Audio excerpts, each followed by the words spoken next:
하나님의 살아있는 능력의 말씀을 함께 읽고 듣겠습니다. 오늘 말씀은 시편 32편 1절 말씀입니다.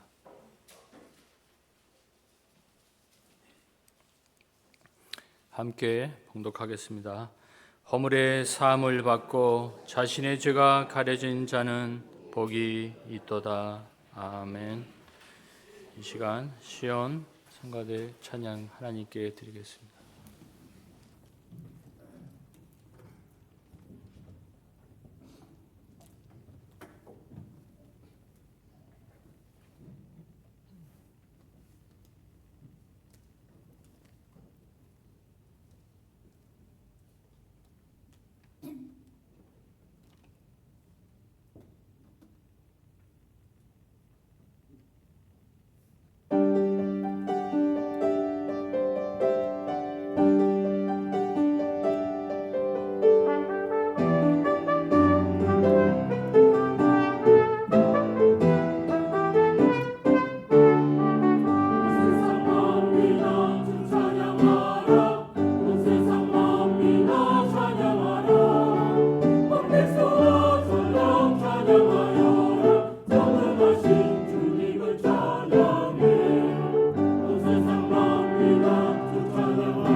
아멘.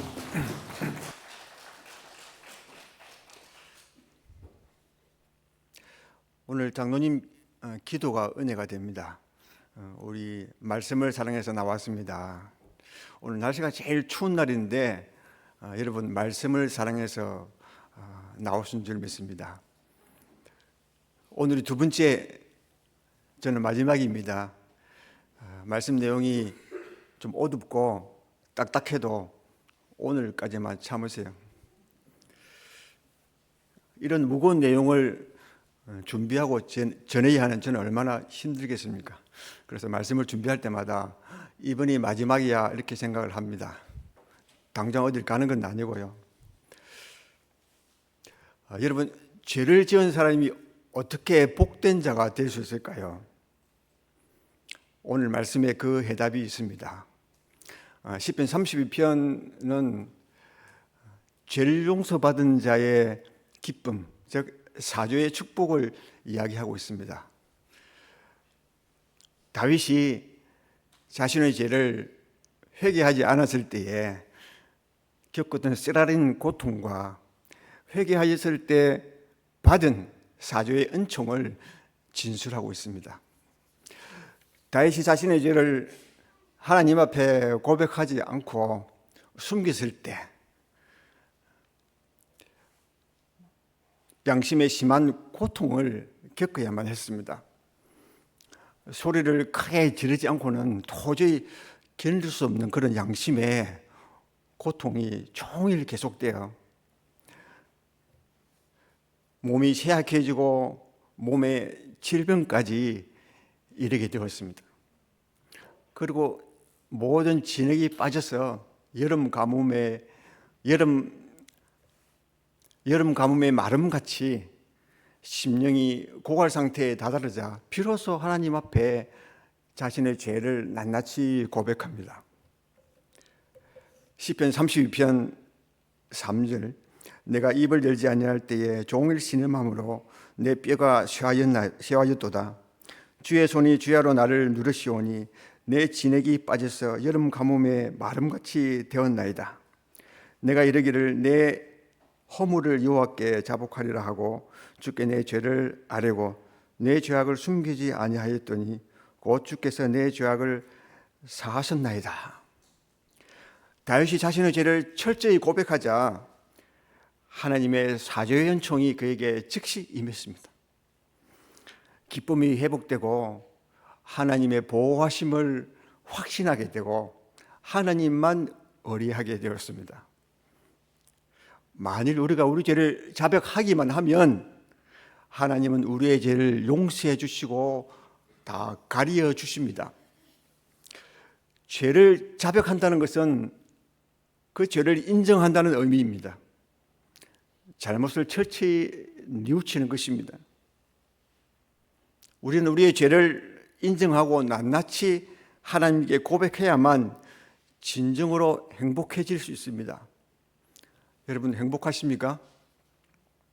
그러나 죄를 인정지 않고 감추고 있다면 우리 삶의 기쁨이 사라집니다. 죄를 자백하면 하나님이 즉시 용서해 주신다는 약속이 있습니다. 요한일서 1장 9절에 만일 우리가 우리 죄를 자백하면 그는 미쁘시고 어려우사 우리 죄를 사하시며 우리를 모든 불의에서 깨끗하게 하실 것이요.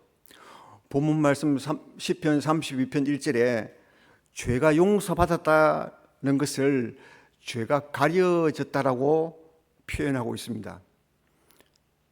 가려지다라는 말은 히브리어로 카사, 즉 덮다라는 말입니다.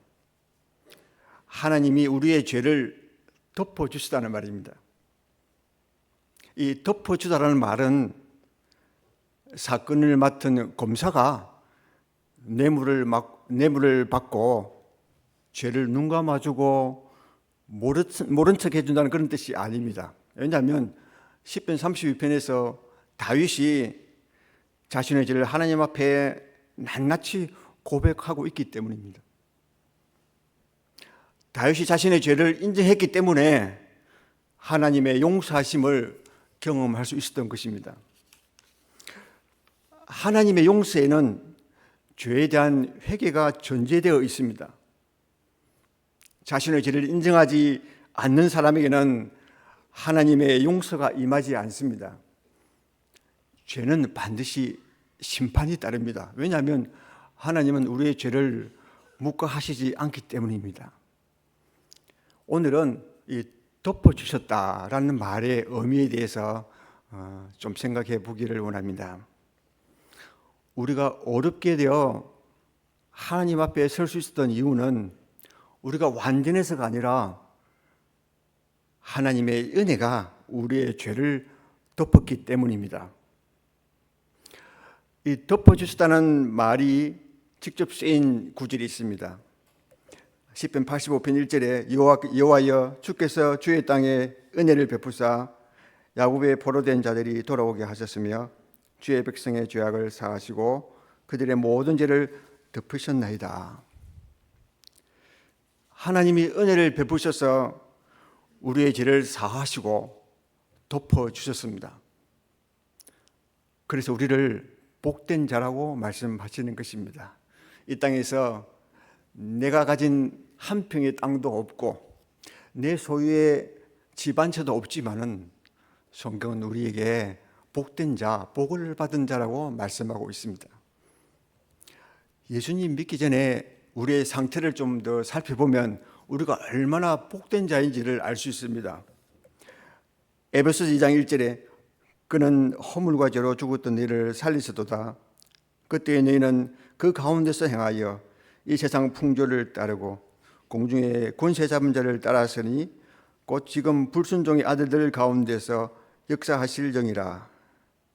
전에는 우리도 다 그 가운데서 우리 육체의 욕심을 따라 지내며 육체와 마음에 원하는 것을 하여 다른 이들과 같이 본질상 진노의 자녀였더니 우리는 허물과 죄로 죽었던 자들입니다. 그래서 본질상 진노의 자녀였던 것입니다. 제가 이전에 죄에 대한 정의를 말씀드렸는데 혹시 기억하실지 모르겠습니다. 하나님의 영광과 찬송을 위해 존재해야 하는 피조물이 자신의 역할을 충실히 행하지 못하고 자기를 위해 사는 모든 것이 죄라고 말씀드렸습니다. 기억나십니까? 에베소서 2장 1절에 의하면 이 세상 풍조를 따르고 내 육체의 욕심을 따라 지내며 육체와 마음에 원하는 것을 행하는 모든 것이 하나님께 영광이 되지 않으면 모두 죄입니다. 만약에 수십 명의 검사가 성경책을 펴놓고 여러분 한 사람 한 사람 특검을 한다면 여러분 어떻게 될까요? 우리에게 씌워질 제목은 아마 여러 가지가 되지 않을까요? 하나님을 사랑하지 않은 죄, 다른 사람을 미워한 죄, 다른 사람을 용서하지 않은 죄, 형제를 사랑하지 않은 죄, 기도하지 않은 죄, 시기, 질투, 악한 생각. 저와 여러분들에게 내려질 형량은 아마 최고형이 아닐까요? 성경은 그것을 지옥이라고 말합니다. 죄의 삭선 사망이요. 우리에게 1년, 5년형 집행유예 이런 거 없습니다. 우리의 죄가 가볍든 중하든 무조건 우리는 사형입니다. 하나님 앞에서 내게 죄가 없다고 우기거나 버텨도 소용없습니다. 성경은 우리가 지옥에 해당하는 죄를 범했다고 공표하기 때문입니다. 여러분 가운데 무죄로 풀려날 사람은 아무도 없습니다. 우리는 모두 중범죄자들이기 때문입니다. 성경은 형제를 미워하면 살인자라고 말합니다. 우리 주위에 미운 사람이 얼마나 많습니까? 나에게 말로 상처 준 사람들, 무시하는 사람들, 잘난 체 하는 사람들, 위선자들, 배신자들, 얼굴이 두꺼운 사람, 욕심이 많은 사람, 거짓으로 선동하는 사람들. 저 사람 좀 안 보이면 얼마나 좋을까? 하나님은 왜 저런 사람을 일찍 안 데려가실까? 그런 사람들 얼마나 많습니까? 마태복음 5장 22절 나는 너희에게 이르노니 형제에게 노하는 자마다 심판을 받게 되고 형제를 대하여 나가라 하는 자는 공회에 잡혀가게 되고 미련한 놈이라 하는 자는 지옥불에 들어가게 되리라. 사형 선고를 받고 마땅히 지옥불에 들어가야 할 우리의 허물과 죄를 하나님이 덮어주신 것입니다. 죄값을 치르기도 전에 특별 사면해 주신 것입니다. 그것이 은혜입니다. 이것이 복이 아니면 무엇이 복일까요? 성경은 창세기로부터 요한계시록까지 성경 전체가 하나님께서 죄로 말미암아 벌거벗은 자기의 백성들, 우리를 찾아오셔서 우리에게 영광의 옷으로 입히시고 모든 죄를 가리우시고 우리를 구원하셨다는 구속의 이야기만 반복적으로 또 점진적으로 기록하고 있습니다. 성경 전체가 우리를 구원하시는 은혜, 덮으시는 은혜를 말하고 있습니다. 한번 볼까요? 창세기에서 하나님께서 아담과 하와를 창조하시고 에덴 동산에 두셨습니다. 아담과 하와가 범죄했을 때 하나님께서는 흠이 없는 짐승의 가죽으로 만든 옷을 그들에게 입혔습니다. 가죽 옷으로 그들의 부끄러움을 덮어주셨던 것입니다. 노아의 이야기에서도 하나님의 덮어주시는 은혜가 나옵니다. 창세기 9장 20절, 노아가 농사를 시작하여 포도나무를 심었더니 포도주를 마시고 취하여 그 장막 안에서 벌거벗은지라 가나안의 아버지 함이 그의 아버지 하체를 보고 밖으로 나가서 그의 두 형제에게 알림해 셈과 야벳이 옷을 가져다가 자기들의 어깨에 메고 뒷걸음쳐 들어가서 그들의 아버지의 하체에 덮었으며 그들이 얼굴을 돌이키고 그들의 아버지의 하체를 보지 아니하였더라. 노아가 술이 깨어 그의 작은 아들이 자기에게 행한 모든 일을 알고 이르되 가나안은 저주를 받아 그의 형제의 종들의 종이 되기를 원하노라 하고. 노아가 포도주를 마시고 벌거벗은 몸으로 자고 있었습니다. 그런데 노아의 아들 함이 아버지의 수치스러운 모습을 보고 조롱했습니다. 여기에 나오는 알림의 이 말은 배반하다, 또 재미로 전하다, 누설하다 그런 뜻입니다. 함과 반대로 셈과 야벳은 아버지의 부끄러움을 덮어주었습니다. 이를 알게 된 노아는 이 아들 함과 그의 자손까지 저주했습니다. 노아는 정작 자기가 잘못해놓고 자기가 술에 취하여 벌거벗고 누워 잤음에도 함을 저주하는 것입니다. 함은 덮어주는 은혜를 모르는 자로 등장했기 때문입니다. 반면에 셈과 야벳은 인간의 죄를 덮으시는 하나님의 은혜를 보여주는 모델입니다. 덮다는 바로 우리 죄를 가리어서 용서하시는 하나님의 은혜를 가리키는 것입니다. 하나님의 덮으시는 은혜, 즉 구원에 있어서 하나님의 은혜를 부정하는 자는 함처럼 하나님의 저주가 임하는 것입니다. 이 덮으심의 은혜가 이스라엘 백성들이 출애굽할 때도 나타납니다. 하나님께서 애굽 전역에 재앙을 내리실 때에 어린 양의 피가 덮인 곳만 구원의 은혜가 임했습니다. 무험한 어린 양의 피가 덮인 곳만 죽음의 사자가 넘어갔습니다. 하나님의 덮어주심의 은혜가 있는 절정이 어딜까요? 하나님의 덮으심의 은혜의 절정, 바로 십자가입니다. 골고다 언덕에 십자가 예수 그리스도의 피가 우리를 덮어주셨습니다. 그리스도의 피가 우리를 덮으심으로 우리는 구원을 얻게 된 것입니다. 예수 그리스도의 피가 우리에게 부어져서 우리는 가려지고 하나님은 예수 그리스도만 보시는 것입니다. 사도 바울은 로마서에서 어렵게 된 자를 설명할 때에 오늘 본문 다윗의 고백을 인용합니다. 어렵게 된 자는 하나님의 덮으심의 은혜를 입은 자입니다.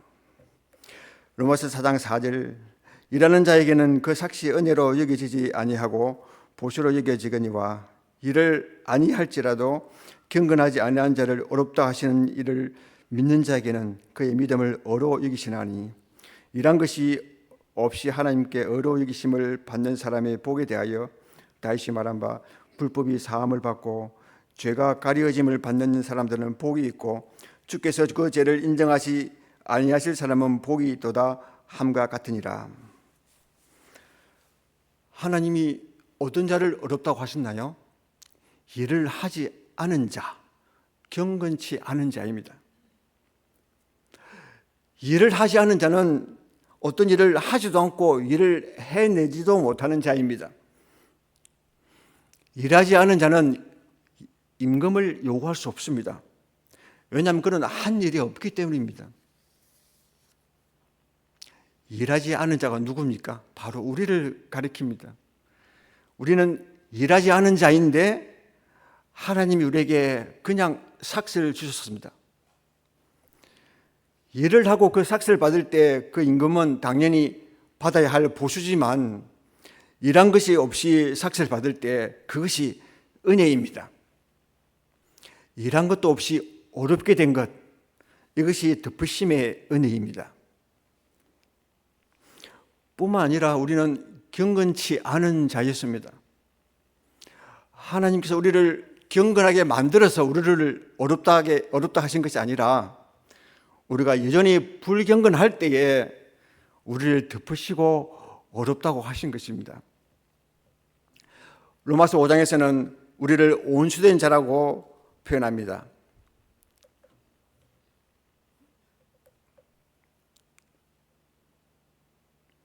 로마서 5장 10절 곧 우리가 원수되었을 때에 그의 아들의 죽으심으로 말미암아 하나님과 화목하게 되었은즉 화목하게 된 자로서는 더욱 그의 살아나심으로 말미암아 구원을 받을 것이니라. 그러니까 죄가 덮으심의 은혜를 입은 자는 일하지 않은 자, 경건치 않은 자, 원수된 자였던 것입니다. 우리가 이런 자들인데 어렵게 되었으니 얼마나 수지 맞은 복된 자들입니까? 덮다라는 말은 그냥 죄를 감싸주는 것이 아닙니다. 죄를 슬쩍 모른 척 눈 감아주는 것이 아닙니다. 하나님이 아담에게 가죽옷을 입히실 때 흠이 없는 짐승을 잡았습니다. 이스라엘 집의 문설주에는 어린 양을 죽여 그 피로 그 문설주에 발랐습니다. 하나님의 덮으심에는 죽는 희생이 따랐습니다.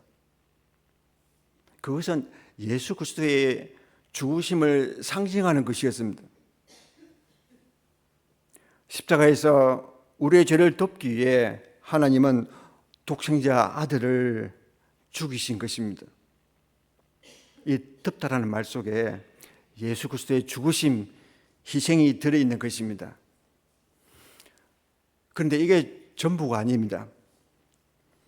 또한 덮다라는 말은 우리가 비록 죄를 범하였고 죄에 대한 책임이 있지만 하나님은 우리의 죄를 계산에 넣지 않겠다라는 의미도 들어 있습니다. 우리가 지은 모든 죄를 우리에게 돌리지 아니하시고 계산하지 아니하시고 그의 독생자에게 모두 옮겼습니다. 전가했습니다. 식당에서 비싼 밥을 먹었는데 누가 나가면서 먼저 계산해 버린 겁니다. 하나님께서 우리의 모든 죄를 취하여 예수님께 그대로 옮겼습니다. 하나님은 그에게 우리의 모든 죄를 짊어지우시고 그 안에서 우리 죄를 심판하신 것입니다. 예수 그리스도는 그것을 위해서 이 땅에 오셨습니다. 베드로전서 2장 24절 전에 친히 나무에 달려 그 몸으로 우리 죄를 담당하셨으니 이는 우리로 죄에 대하여 죽고 의에 대하여 살게 하리 하심이라. 그가 채찍에 맞음으로 너희는 나음을 얻었나니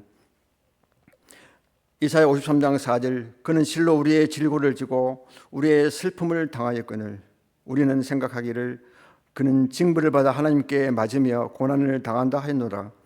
그가 찔림은 우리의 허물 때문이요 그가 상함은 우리의 죄악 때문이라. 그가 징계를 받음으로 우리는 평화를 누리고 그가 채찍에 맞음으로 우리는 나음을 받았도다. 우리는 다 양 같아서 그릇 행하여 각기 제 길로 갔거늘 여호와께서는 우리 모두의 죄악을 그에게 담당시키소도다. 우리는 예수님이 자기가 징계를 받아 하나님께 징계를 받아 고난당한다 생각했는데 실상은 우리의 죄악 때문이었습니다. 우리 대신 채찍을 맞으신 것입니다. 더 놀라운 사실은 우리의 죄를 예수 그리스도에게 전가함과 동시에 하나님께서 그의 독생자 예수 그리스도의 의를 내게 계산하고 내게 주셨다는 것입니다. 그리스도의 의를 우리에게 옷 입혀 주셨습니다. 우리의 죄는 가져가고 그리스도의 의를 주신 것입니다. 이것이 동시에 일어났습니다. 이 얼마나 놀라운 거래입니까? 그러므로 우리의 죄를 덮어주셨다는 의미는 단순히 우리의 죄를 용서하셨다는 의미에 더 나아가서 우리 죄를 예수 그리스도에게 전가하고 옮기시고 동시에 예수 그리스도의 의의 옷을 우리에게 입혀주셨다는 것입니다. 일한 것도 없고 경건치 않은 우리의 죄를 덮으시고 나에게 의의 옷을 입혀주신 그 그림이 신약의 탕자 이야기 속에 그대로 녹아 있습니다.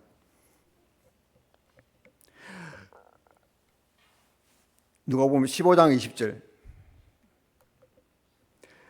이에 일어나서 아버지께로 돌아가니라. 아직도 거리가 먼데 아버지가 그를 보고 측은히 여겨 달려가 목을 안고 입을 맞추니 아들이 이르되 아버지 내가 하늘과 아버지께 죄를 지었사오니 지금부터는 아버지의 아들이라 일컬음을 감당하지 못하겠나이다 하나 아버지는 종들에게 이르되 제일 좋은 옷을 내어다가 입히고 손에 가락지를 끼우고 발에 신을 신기라. 그리고 살진 송아지를 끌어다가 잡으라. 우리가 먹고 즐기자. 이 내 아들은 죽었다가 다시 살아났으며 내가 잃었다가 다시 얻어노라 하니 그들이 즐거워하더라. 이 장면은 둘째 아들이 아버지의 재산을 가지고 아버지를 떠나 허랑방탕하게 생활을 하다가 아버지께로 돌아오는 장면입니다. 둘째 아들이 아직 아버지가 살아있는데도 불구하고 아버지의 재산권을 처분한 것은 살인자와 마찬가지입니다. 살인자입니다. 아버지에게 불순종하고 아버지의 마음을 아프게 한 자는 돌로 쳐 죽이라는 그런 율법이 있습니다. 신명기 21장에 18절, 사람에게 완악하고 패역한 아들이 있어 그의 아버지의 말이나 그 어머니의 말을 순종하지 아니하고 부모가 징계하여도 순종하지 아니하거든 그의 부모가 그를 끌고 성문에 이르러 그 성읍 장로들에게 나아가서 그 성읍 장로들에게 말하기를 우리의 이 자식은 완악하고 패역하여 우리의 말을 듣지 아니하고 방탕하며 술에 잠긴 자라 하면 그 성읍 모든 사람들이 그를 돌로 쳐 죽일지니 이같이 네가 네 중에서 악을 제하라. 그리하면 온 이스라엘이 듣고 두려워하리라. 유대 율법에 따르면 이 둘째 아들은 동네에 들어서는 순간 돌에 맞아 죽어야 합니다. 왜냐하면 아버지 재산을 다 팔아서 허랑방탕하게 지냈기 때문입니다. 그런데 아버지가 문 밖에서 이 아들을 기다리다가 아직도 거리가 먼데 아들이 오는 것을 보고 뛰어가서 아들을 안아버립니다. 우리나라처럼 유대사회에서도 어른이 경박스럽게 뛰는 것은 아주 천박한 일로 간주되지만 아버지는 아들을 보자마자 뛰어갔습니다. 아들이 반가워서가 아니라 반갑겠죠. 반가워서가 아니라 아들이 다른 사람에게 돌에 맞아 죽는 것을 보호하기 위해서 가서 덮고 보호하신 것입니다. 아버지의 은혜와 사랑은 이처럼 아버지 재산을 갖고 나가 창기와 어울려 다 써버린 그러한 자들의 더러움까지도 모두 덮을 수 있을 만큼 위대합니다. 아버지는 아들에게 가장 좋은 옷을 입히고 손에 가락지를 끼우고 발에 신을 신기라고 종들에게 명령합니다. 이것이 우리 하나님의 덮으시는 은혜입니다. 우리는 둘째 아들처럼 돌에 맞아 죽어야 할 자들인데 하나님이 우리에게 달려와서 우리를 덮어주신 것입니다. 그리고 우리 대신 예수 그리스도가 돌에 맞아 죽었습니다.